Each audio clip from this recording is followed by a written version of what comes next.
जय हिंद दोस्तों, आप सभी का स्वागत है आपके अपने यूट्यूब चैनल नौकरी तक पे। आज जो हम बात करने वाले हैं खासकर हमारे जितने भी नियोजित शिक्षक और शिक्षिका हैं और जिन्होंने सक्षमता परीक्षा फर्स्ट फेज़ पास भी किया और ये आशा में है कि हमारा तबादला हो जाएगा, यानी हमारा पदस्थापना हो जाएगा। जिस जिला का मैंने चॉइस किया, वो जिला मिलने के बाद भी कब तक मेरा उस जिला के स्कूल में आवंटन होगा, कब तक? और उसी के बीच फिर से 4 मई तक लास्ट डेट है।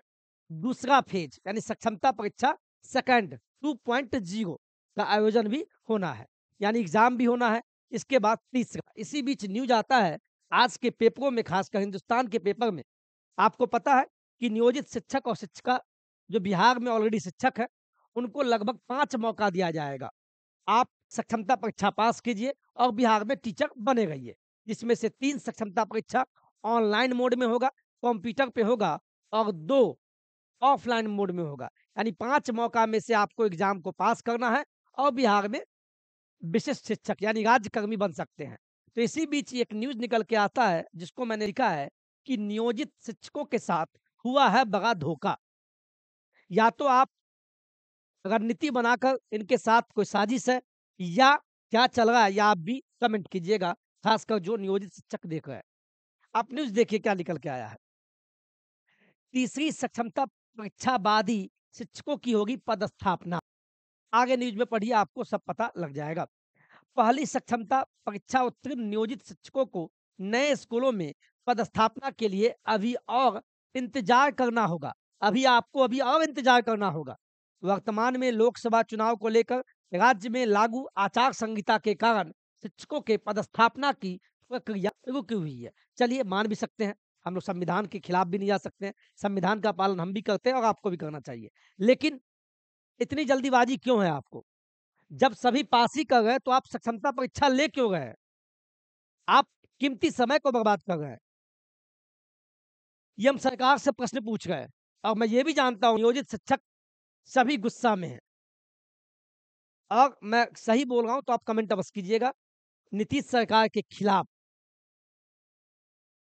यहाँ देखिए, इसी क्रम में विभाग की तैयारी है कि 3 सक्षमता परीक्षा पूरी होने के बाद ही शिक्षकों का पदस्थापना कार्य किया जाएगा, ताकि अधिक से अधिक शिक्षकों का एक साथ पदस्थापना हो। इसको लेकर उच्च स्तर पे मंथन चल रहा है, जिस पे जल्द ही अंतिम फैसला लिया जाएगा। यानी पहला फेज़ खत्म हो गया, पास भी हो गए, आपको स्टे किया गया। अभी आपका जो जिला चॉइस किए थे, वो जिला अभी आपको मिल गया, लेकिन अभी अलॉट नहीं किया गया किस विद्यालय में। और इसी बीच सक्षमता परीक्षा सेकंड भी आ गया, इसके बाद तीसरा आएगा। यानी 3 सक्षमता परीक्षा के बाद ही तीनों परीक्षा में उत्तीर्ण नियोजित शिक्षक और शिक्षिका का एक साथ तबादला किया जाएगा, उनका मनचाहा जिला जो मिला है, जहाँ उनको अलॉटेड किया गया है, उस विद्यालय में। दूसरी सक्षमता परीक्षा के लिए नियोजित शिक्षकों से आवेदन की मांग भी की गई है। आवेदन स्टार्ट है, जिसकी अंतिम तारीख 4 मई है। तो मैं ये बोल रहा हूँ सरकार से, जब आचार संहिता चल रहा है तो इसी बीच आप एग्ज़ाम भी ले लेते हैं। एग्ज़ाम भी तो ले रहे हैं, पता नहीं क्या नियम है। नियोजित शिक्षकों को सक्षमता परीक्षा उत्तीर्ण होने के लिए 5 मौके दिए जाने हैं। इनमें से 3 परीक्षाएँ ऑनलाइन तो 2 लिखित होंगी। 4 जून को लोकसभा चुनाव की मतगणना होनी है। चुनाव प्रक्रिया पूरी होते ही आचार संहिता समाप्त हो जाएगा। पहली सक्षमता परीक्षा उत्तीर्ण नियोजित शिक्षकों को नए सिरे से पदस्थापना के लिए काउंसलिंग होनी थी। इसके लिए निर्वाचन आयोग से अनुमति माँगी गई थी, जो नहीं मिली। चलिए, ये हो सकता है, लेकिन हम तो कहेंगे हुआ है धोखा। धोखा क्यों? आप जब कहते हैं कि एग्ज़ाम लेंगे, रिज़ल्ट आएगा और इसी बीच आपका पदस्थापना कर देंगे। यानी मनमानी चल रहा है। जिस तरीक़ा से बीपीएससी के माध्यम से टीआरई 1, टीआरई 2 संपन्न हुआ। धांधली का बात भी चल रहा है, आप सभी जानते हैं, टीआरई 3 रद्द कर दिया गया, रद्द होना भी चाहिए और टीआरई 1 और टीआरई 2 पर केस भी हो गया है। यानी ये क्या होगा?